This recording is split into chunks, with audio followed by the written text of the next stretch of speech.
As you're all aware, there have been a shit ton of albums this past week. We've had Queens of the Stone Age, The War on Drugs, Liars, Lil Uzi Vert, Brockhampton, Action Bronson, XXX, also ASAP Mob.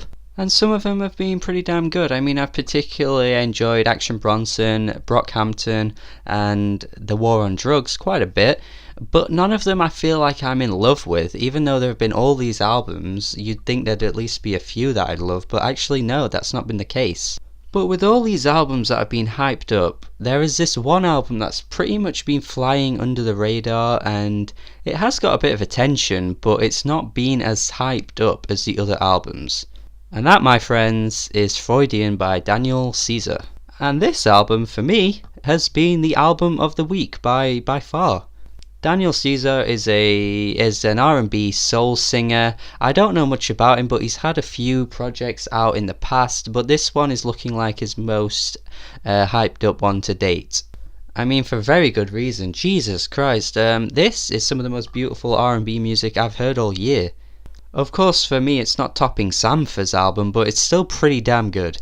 Sampha is a good place to start though, because there are some comparisons with the vocals.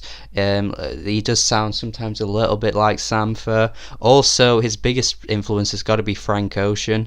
There's a bit of D'Angelo in there, especially with the laid back, sexy, slick production that flows through this entire album. Seriously, if you're having sex anytime soon, make sure this is the soundtrack for that, please. One criticism I have seen of this album though is that it's quite sappy and people aren't really enjoying, the lovey-dovey type feelings lyrics that are going on. But for me, I think that's actually working in his favour the most on this album. I absolutely love the way he just sings about his past lovers and possibly current lovers, but it's generally past lovers that he's talking about. And the way he seems to put them on this high pedestal and shows how much he loves them and how he has this massive appreciation for them and how they've impacted him. A lot of albums like this typically go for the, oh, I'm hurt but I wish you were back in my life, but Daniel Caesar pretty much worships all of his past lovers and treats them like they're gods. The opening track is a perfect example of this, titled Get You, and this song honestly is just the wedding song of the ages. If you're getting married anytime soon, then make sure this is your wedding song, please. Such a beautifully produced track where he's talking about how through all of the problems that have gone on, the lover has stuck by him, and he's shocked and thankful that the lover has stayed with him and he can't believe that he's managed to get her. And Kali Uchis, if I'm pronouncing her name correctly, comes in from the female side of the perspective, and she just sings so buttery on this song. It's just beautiful, Jesus Christ. I don't know much about her, but I know she was on the last Tyler the Creator album, Flower Boy, and I know she's got a few projects of her own, but I feel like her time is coming soon, I feel like she's going to break through. I feel like her, along with SZA, could be like the next big R&B things for the rest of this decade, should I say. And Best Part as well features vocals from her, or h.e.r, I'm not entirely sure. I feel like I've listened to this project before, but I don't know much about them or her. But again, this is another beautiful duet that goes over so well. And I love the line that's like, "You're the best part." That part really sticks in my head.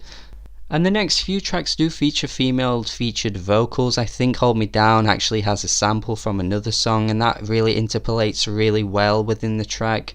But I am glad that those female featured vocals do stop though, because it would have been the same old if it had been for the rest of the album, because I was wanting to hear a lot of Daniel Caesar as well, which we do get a lot of him, but it was just like duet after duet after duet. The track Luso is where things get brutally honest. On this song he's talking to himself about how he needs to let this girl go because things aren't going right and they're arguing all the time. And the painful and dark outro where he sings, "You don't love me anymore," which then features the same exact verse on the next song, We Find Love, but that's done in a more positive kind of uplifting way. It's a nice little juxtaposition there. And We Find Love is a very soulful song. It's actually quite similar to something that Sam Smith would have done on his debut album. And the chorus is very gospel with the backing vocals coming in too. It's a really lovely song. It's probably the most accessible song on the album, but it's still pretty damn good. Blessed is a song where Caesar tackles his insecurities. He calls himself a mess, but he's also blessed to be with the person that he's with. He admits that things get unhealthy, but he also says that they do need each other as well. And the track Take Me Away features vocals from Sid, and she only does the outro in the song, but she sounds really good. I mean, I didn't think her vocals were that great on the album Finn earlier this year, but she impressed me on this song. I think she's starting to improve with her vocals. And the closing track is a pretty long song. I mean, on this song there's a really nice guitar laced into the beat, and also there's this skit where this guy constantly says mama mama, and it really reminds me of that Frank Ocean song where Frank Ocean is like, I'm not a minimum wage mama. That part is a bit off-putting because it reminds me too much of that, but it's still a really nice closing track to the album. I really do think this album is pretty damn great. I mean, I highly recommend this if you've not heard it already. Like I said, it's pretty much my favourite album that's come out in the past week when we've been flooded with so many albums, and easily one of the best R&B albums of the year. So yeah, if you're into soulful R&B music, please go check this out. I'm going to give this a B+. Let me know what I should review next. Subscribe to the channel for more reviews and music discussions, and have a good day.